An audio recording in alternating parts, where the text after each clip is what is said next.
UERJ Entrevista. Temas atuais comentados por professores e pesquisadores. Um espaço para reflexão sobre o nosso dia a dia. O uso de agrotóxicos é uma realidade na produção agrícola, impactando de forma significativa o meio ambiente e a saúde. O Brasil é hoje considerado um dos maiores consumidores de agrotóxicos do mundo, de acordo com uma pesquisa da Organização das Nações Unidas para a Alimentação e Agricultura. Só nos últimos 4 anos foram aprovados 1.800 novos pesticidas, muitos destes com ativos banidos na União Europeia. Foi devido a esse aumento na presença de agrotóxicos no nosso dia a dia que pesquisadores da UERJ desenvolveram um método mais simples para sua detecção em rios. Abrindo mais uma temporada do UERJ Entrevista, chamamos para conversar conosco sobre esse estudo e nos ajudar a entender sua funcionalidade o professor Jefferson Santos de Góes, coordenador do projeto. Jefferson Góes é professor do Instituto de Química da UERJ, é mestre e doutor em Química Analítica pela Universidade Federal de Santa Catarina, em regime de cotutela com a Universidade de Ghent, na Bélgica. Além disso, é pós-doutor em espectrometria atômica, com atuação nas linhas de pesquisa de desenvolvimento e aplicação de métodos analíticos para a determinação de elementos traços, substâncias orgânicas e quimiometria. Eu sou Giovana Grilo e este é o UERJ Entrevista. Professor Jefferson Góes, obrigada por aceitar nosso convite. Para iniciarmos, professor, o senhor poderia nos resumir o que é e como funciona esse novo método para detectar agrotóxicos em amostras de águas de rio que seu grupo desenvolveu? Bom, primeiramente, obrigado pelo convite, Giovana. É um prazer estar aqui. Em relação ao nosso projeto, ele é parte de muitos projetos que a gente tem, né? Esse é especificamente na determinação de agrotóxicos, né? É interessante que no palavreado às vezes se usa agrotóxicos, pesticidas, defensivos agrícolas, né? Só que aqui no Brasil, acho que o mais aceito mesmo, o aceito é o agrotóxico, que é uma palavra muitas vezes combatida pelo mercado, né? O agrotóxico leva a acreditar que é um agrotóxico e leva a acreditar que faz mal para a população e realmente faz, né? A questão é que a concentração, às vezes, tá, desses poluentes, não só agrotóxicos, como outros poluentes também, elas são muito baixas em matrizes aquosas, como rio, água de consumo, até alimentos, tá? E ela sendo baixa, é muito difícil de detectar. Você não consegue detectar. As técnicas analíticas não conseguem ver, como se não estivesse lá.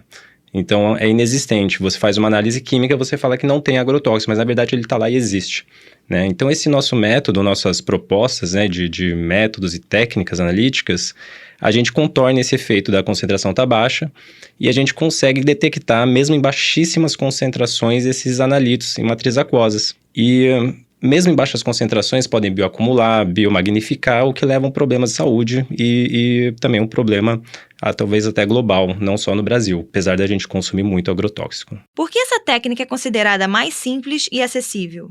Bom, o acessível é assim, acessível para o laboratório por enquanto. A gente tem projetos, tá, que levam até detecções com o próprio smartphone. Por exemplo, a gente gera uma reação que promove uma certa coloração e a gente consegue detectar alguns constituintes, não é o caso dos agrotóxicos por enquanto, tá?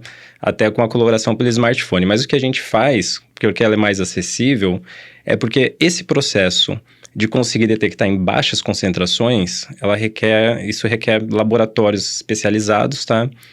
Muitas vezes técnicas analíticas, instrumentos analíticos muito complexos e muito caros. E a gente contorna isso com um método de preparo de amostra. Então, a gente tem o analito diluído numa solução, que é o analito que está em baixíssima concentração. A gente remove ele pela dissorção com o material magnético e simplesmente aplicando o campo magnético, ou seja, colocando um ímã, você separa esse material e esse agrotóxico, né, da solução aquosa e depois faz eluição e análise.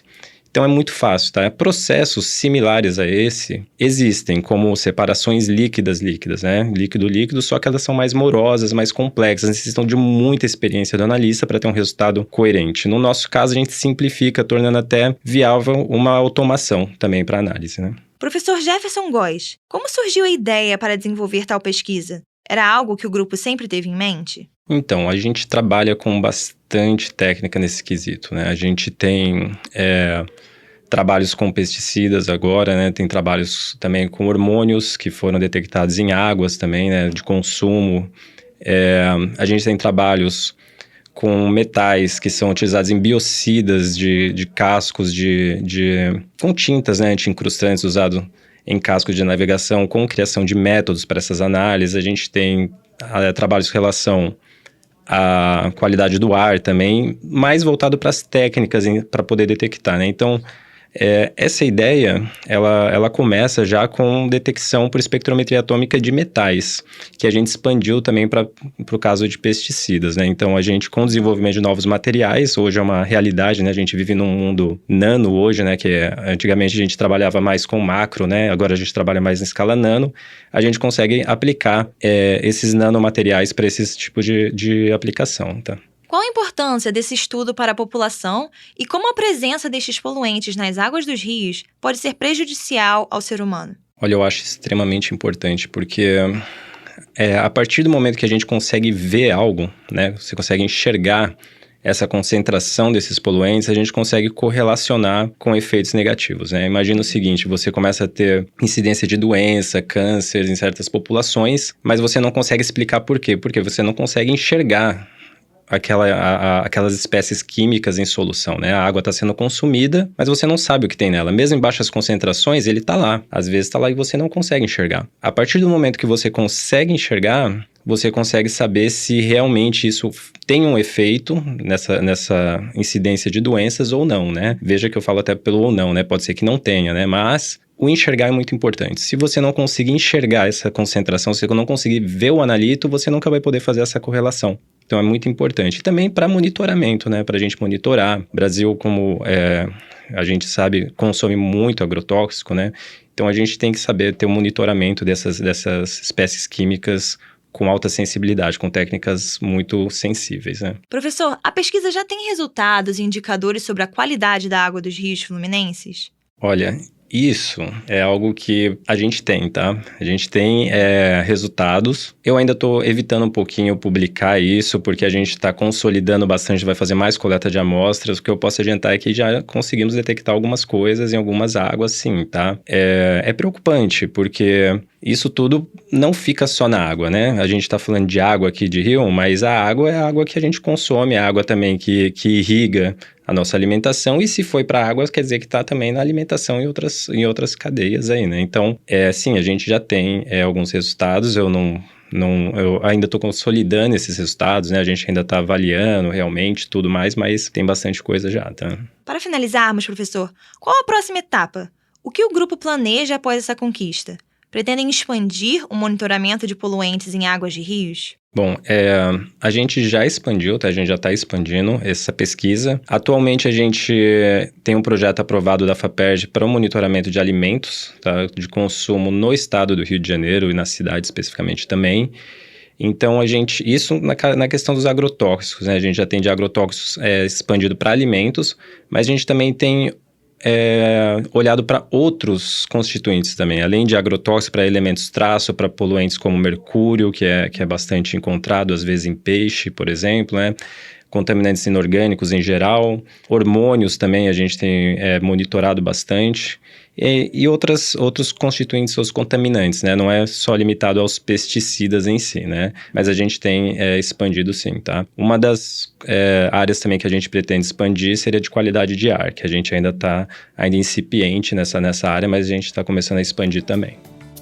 Obrigada, professor Jefferson Góes, por sua participação. Obrigado pelo convite novamente, né? Eu gostaria também de divulgar aqui nosso grupo de pesquisa. Se o pessoal quiser pesquisar, nosso grupo é LEAMS, né? Laboratório de Espectrometria Atômica, Molecular e Média-Separação do Instituto de Química. Também a gente aceita colaborações, pessoal quiser visitar o laboratório é sempre bem-vindo, né? Aluno de C, se quiser trabalhar nessa área, a gente tem possibilidade, tá? De aluno de C, mestrado, doutorado, pós-doutorado, que a gente puder ajudar a comunidade, pra gente é interessante, tá? Muito obrigado novamente, um abraço.